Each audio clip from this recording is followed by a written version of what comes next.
नमस्कार मित्रों, मैं डॉक्टर राजकुमार रियान सिंधी यूट्यूब चैनल में आप लोगों का पुनः स्वागत है। काफ़ी दिनों के बाद मैं वीडियो बना रहा हूं और कुछ व्यस्तताओं के कारण मैं वीडियो बना नहीं पा रहा था। आज मैं ऐसा वीडियो लेकर प्रस्तुत हूं आप लोगों के सामने जो आप लोगों को रुलाएगा, हंसाएगा और सोचने के लिए मजबूर कर देगा कि आखिर में हमारी समाज व्यवस्था ऐसी थी और उस तरह व्यवस्था में भी कुछ लोग जीते थे। इसी कड़ी में आज हम लोग शुरू करेंगे ओम प्रकाश वाल्मीकि की आत्मकथा जूठन। जैसा नाम है वैसा काम है। आइए हम पढ़ते हैं जूठन की कहानी कैसे बनती है, कैसे बिगड़ती है और कैसे हमको सोचने के लिए मजबूर कर देती है। ओम प्रकाश वाल्मीकि की जूठन। ओम प्रकाश वाल्मीकि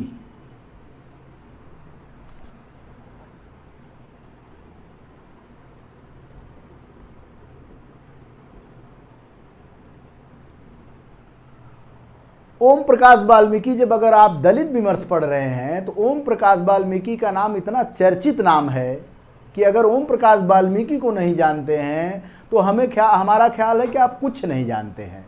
ओम प्रकाश वाल्मीकि आज दलित विमर्श में एक बहुत बड़ी हस्ती हैं। किसमें? दलित विमर्श में।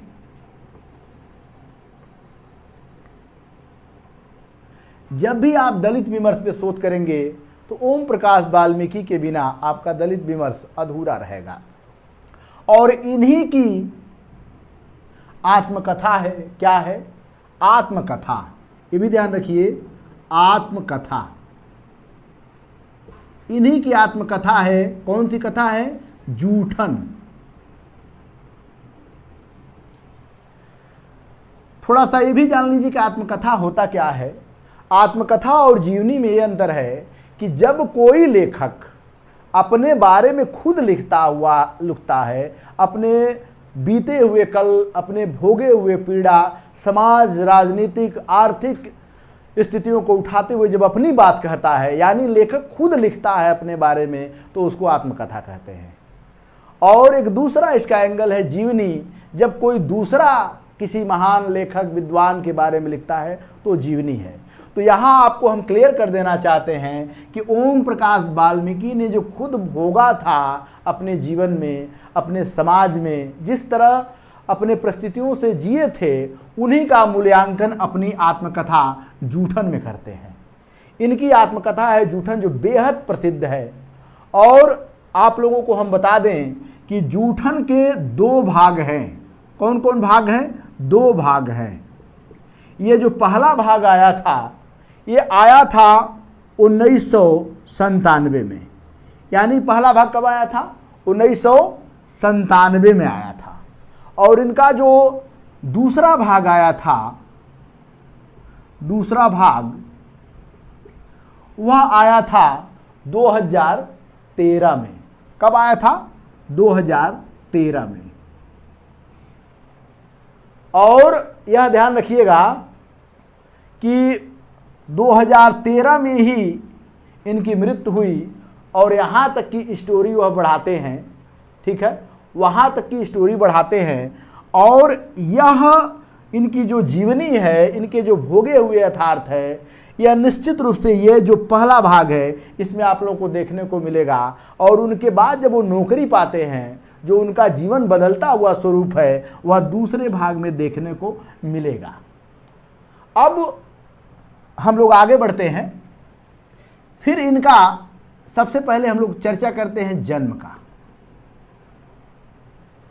जन्म के बारे में आप लोगों को हम बता दें कि इनका जो जन्म हुआ था वह हुआ था 30 जून 1950। 30 जून 1950। लेकिन प्रश्न ये उठता है कि क्या एक दलित जो पैसे के लिए मोहताज है, जो जूठन खाकर जी रहा है, उसकी जन्मतिथि सही हो सकती है? कभी नहीं सही होगी। क्योंकि आज भी भारत में जितने भी ओबीसी, एससी, दलित समाज के लोग हैं जो पहले थे, अधिकांश उनकी जन्मतिथि जब वो प्राइमरी स्कूल में पढ़ने जाते थे और उनके जो हेड मास्टर जो लिख देते थे वही उनकी जन्मतिथि मान ली जाती थी। और मित्रों निश्चित रूप से जो ओम प्रकाश की वाल्मीकि है उसी प्राइमरी कक्षा में, ये जो प्राइमरी कक्षा में पढ़े थे वहीं पे इनके हेडमास्टर ने यह जन्मतिथि लिखी थी। और यह जन्मतिथि आज के परिवेश में यही इनकी जन्मतिथि मूल माना जाता है, लेकिन असली जन्मतिथि क्या है ये कोई निश्चित रूप से नहीं कह सकता है।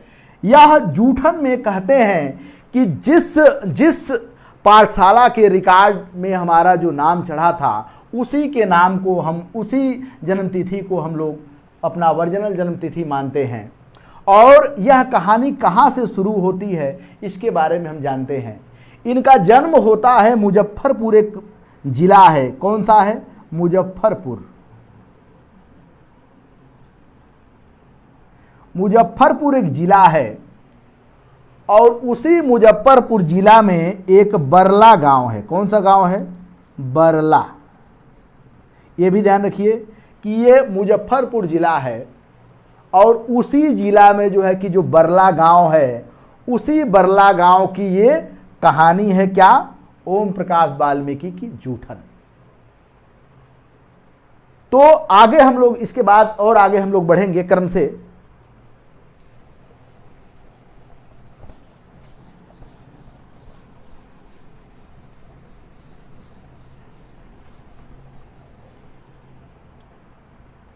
अब थोड़ा सा उनके बारे में हम जान लें कि जूठन की जो स्टोरी थी, जो जूठन भाग में यह जो दर्शाते हैं वो अपने पूरे परिवार को दर्शाते हैं और उस परिवार को जाने बिना हम लोग जूठन के बारे में नहीं जान पाएंगे।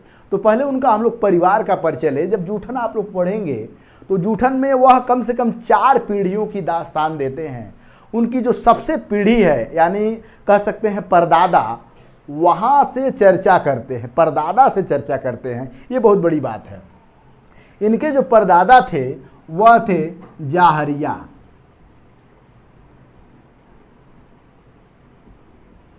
यह जो है कि लेखक के परदादा थे। आप लोग बढ़िया से कॉलम बना लीजिए। यह इनके क्या थे? ओम प्रकाश वाल्मीकि के परदादा थे। और इस परदादा के 2 बच्चे थे। एक का नाम था बुद्धू और दूसरे का नाम था कुंदन, और दूसरे का नाम था कुंदन। ध्यान रखिएगा कि यानी इनके जो बाबा थे, इनके 2 भाई थे। इनके जो बाबा थे 2 भाई थे। कौन कौन थे? एक बुद्धू और दूसरा कुंदन। इसी जो बुद्धू थे इनके 2 लड़के थे। ध्यान रखिएगा कौन कौन लड़के थे। एक का नाम था सुगन चंद और दूसरे का नाम था छोटन लाल।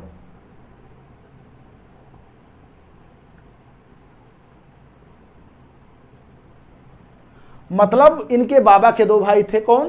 कुंदन और बुद्धू। बुद्धू इनके जो है कि क्या बोलते हैं, इनके सगे बाबा थे और इनके सगे बाबा के 2 लड़के थे सुगन चंद और छोटन लाल। इसी जो छोटन लाल थे, इनके जो पत्नी थी, छोटन लाल की जो पत्नी थी, ठीक है, छोटन लाल की पत्नी का नाम था मुकुंदी।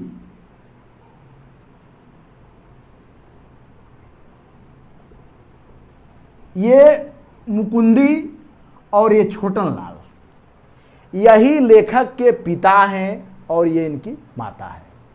यानी ये कौन है? ये हो गए पिता और ये हो गई माता।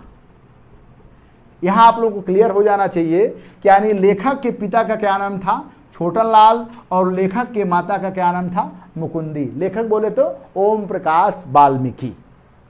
अच्छा, ये जो छोटन लाल थे मित्रों, छोटन लाल यानी जो लेखक के पिता थे, यह कुल मिला के 7 भाई बहन थे।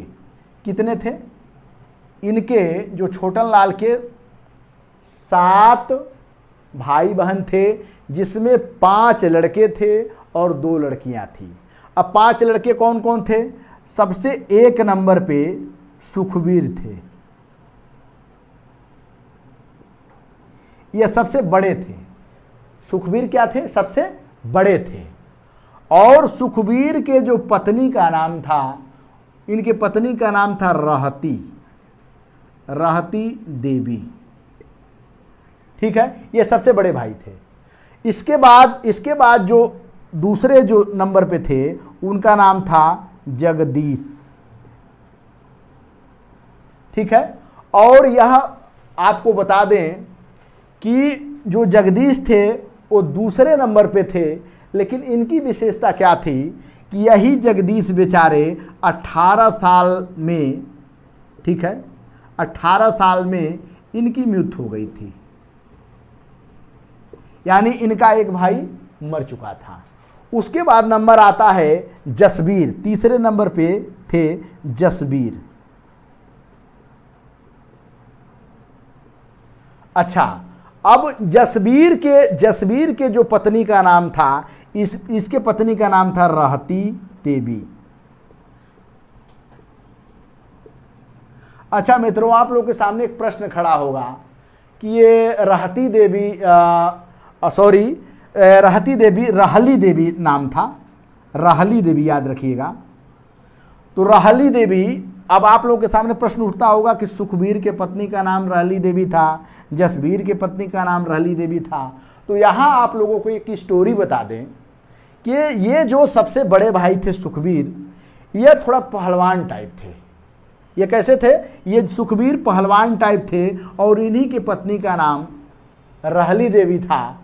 और रहली देवी, ये सुखबीर क्या होता है, जब आप लोग ओम प्रकाश वाल्मीकि का जूठन पढ़ेंगे, तो जब जूठन पढ़ेंगे तो उसमें होता क्या है मित्रों कि ये सुखबीर पहलवान टाइप का है और बरला गांव में एक बार सांड आ जाता है और सांड कई लोगों को मारता है, लेकिन डर के मारे सांड को कोई भगाने की क्षमता नहीं रखता है। और होता क्या है मित्रों कि सुखबीर एक ही डंडा लेकर उस सांड को भगा दिए। और सांड को भगाने के बाद बेचारे भगाकर पूरे गांव में चर्चित हो गए थे। लेकिन दुर्भाग्य देखिए कि यह दवा दारू के अभाव में इनको बुखार होता है और 1 महीने के बाद इनकी भी मृत्यु हो जाती है। क्या हो जाती है मित्रों? मृत्यु हो जाती है।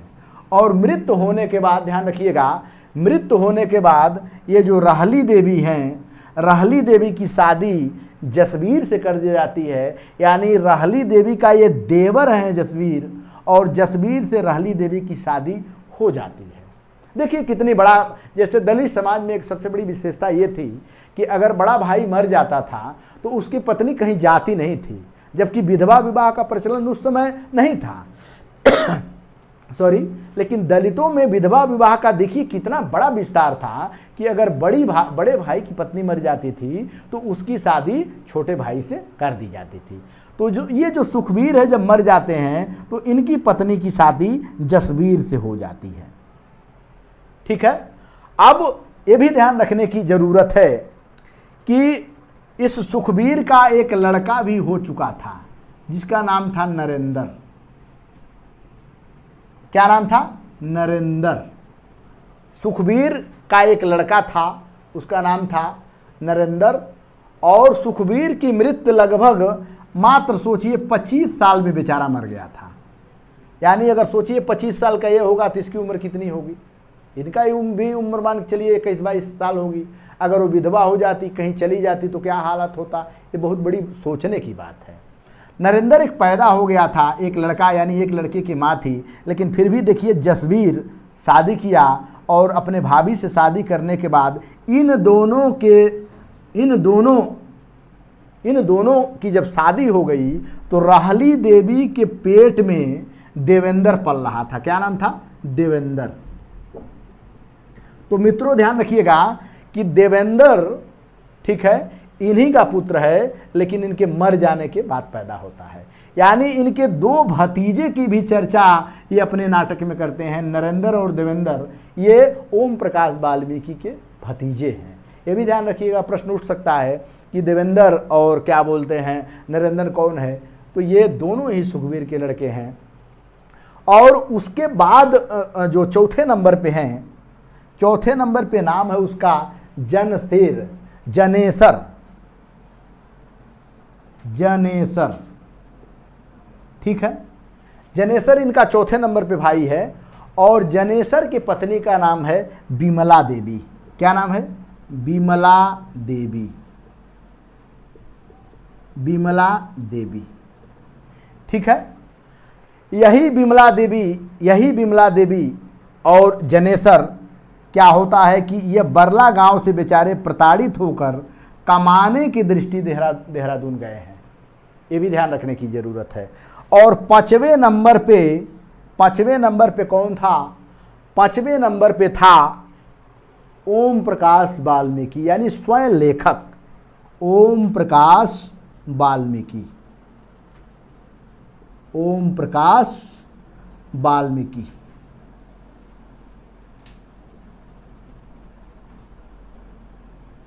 अब मित्रों ध्यान रखेंगे कि ओम प्रकाश वाल्मीकि सबसे छोटे लड़के थे, यानी इनके 4 भाई सबसे श्रेष्ठ थे, 5वें नंबर पे ये थे। और उसके बाद इनकी 2 बहनें थी, ठीक है, 2 बहनें थी। अब यहाँ थोड़ा सा हम ये भी चर्चा कर दें कि इनके जो जनेसर और विमला देवी थे, इनके 2 जैसे बच्चे थे, संजय और मंजू, संजय और मंजू।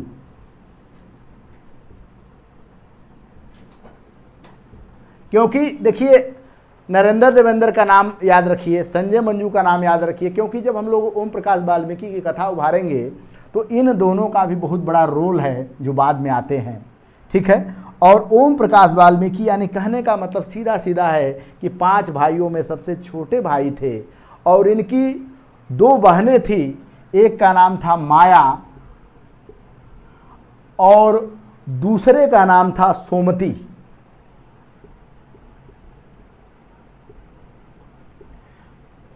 अब यह भी ध्यान रखिएगा कि माया की तो शादी हो जाती है, लेकिन सोमती की भी मृत्यु हो जाती है, ठीक है। तो यहां देखिए कितने लोगों की मृत्यु हो गई।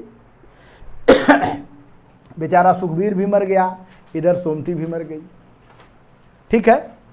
यह जो है कि इन लोगों के परिवार की कथा है, इन लोगों के क्या है? परिवार की कथा है। और सोमती बेचारी मात्र 2 वर्ष की आयु में ही मरी थी। ये भी ध्यान रखने की जरूरत है कि 2 वर्ष की आयु में ही ये मर गई थी। अच्छा, अब यह इन भाइयों की कथा है। ये मतलब 5 भाई और 2 बहनें, सोमती मर गई है, बड़ा भाई भी मर गया है। अब इनके दूसरे बाबा की तरफ अगर हम लोग चर्चा कर लें तो उसमें ध्यान रखिएगा कि 3 चाचा थे इनके। एक का नाम था मोल्हड़, क्या नाम था? मोल्हड़ नाम था। दूसरे का नाम था सोल्हड़,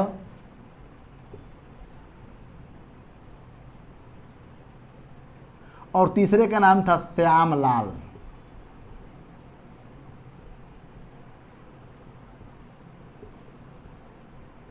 और इनकी 2 बुआ थी जिनका नाम था छोटी और श्यामू। छोटी, दूसरा का नाम था श्यामू।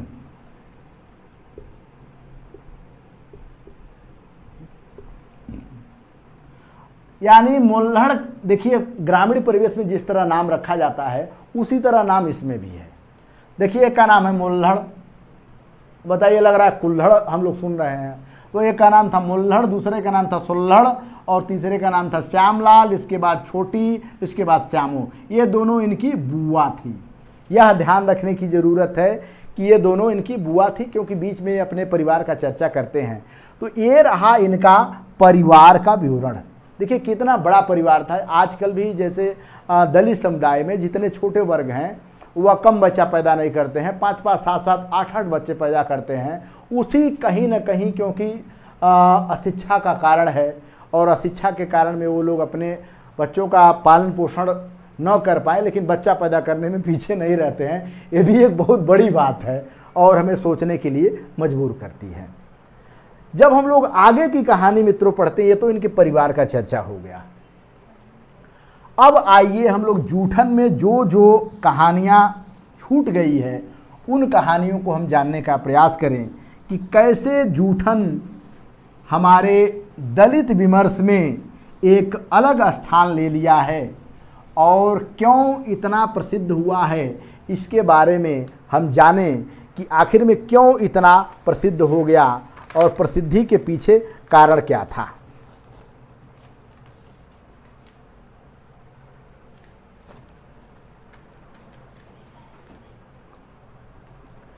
आप लोग उनके पूरे परिवार का चर्चा सुन लिए, पिता का भी नाम सुन लिए, माता का भी नाम सुन लिए। अब उनके माता के बारे में थोड़ी सी स्टोरी है, ये भी जान लेने की ज़रूरत है।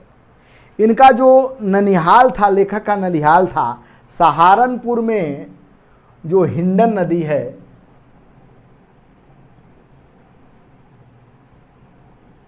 लेखक का ननिहाल, ननिहाल कहाँ था? सहारनपुर, हिंडन नदी। सहारनपुर में हिंडन नदी है, वहीं पे एक खुजरी नामक गांव था, खुजरी नामक गांव था, यही इनका ननिहाल था। इसीलिए इनके जैसे क्या बोलते हैं, माता का जो नाम था, ठीक है, माता को अधिकांश लोग खुजरी वाली कहते थे, खुजरी वाली, यानी मुकुंदी नाम कोई कम कहता था और खुजरी वाली, ठीक है, ज़्यादा कहते थे।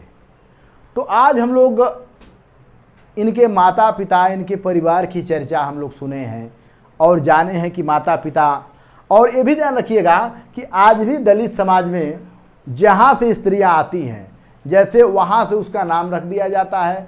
फला, जैसे मान लीजिए भागलपुरैया नाम हो गया तो देवरिया नाम हो गया था, तो जैसे मंगरीपुर हो गया, जैसे मतलब औरत के मायके से ही उनका नाम रखा जाता था, कोई नाम रख के नहीं बुलाया जाता था। तो जो इनकी माता थी, इनको खुजरहिया वाली के नाम से भी जाना जाता था। आज हम लेखक के परिवार से परिचित हुए। इसके बाद वाले वीडियो हम देखेंगे कि ओम प्रकाश वाल्मीकि का जीवन कैसा रहा, और अब मित्रों इस हम चैनल का नाम बदलने वाले हैं। इस चैनल का नाम हम रखेंगे हिंदी नवजीवन, यानी नया आप लोग जो टॉपिक रखेंगे हिंदी नवजीवन, याद रखिएगा, हिंदी नवजीवन से हम जो अगला हम वीडियो उसमें अपलोड करेंगे। और आप लोग साथ देते रहिए। हम लोग एक धारा से चल रहे हैं, एक विपरीत धारा से चल रहे हैं, क्योंकि दलित विमर्श पढ़ना और पढ़ाना इतना आसान नहीं है। तो हम लोग एक बड़ी नाव में सवार हो गए हैं, बड़ी लंबी यात्रा करनी है। तो आप लोग बने रहिए चैनल के साथ। बहुत बहुत धन्यवाद। लाइक और सब्सक्राइब जरूर करें। बहुत बहुत धन्यवाद।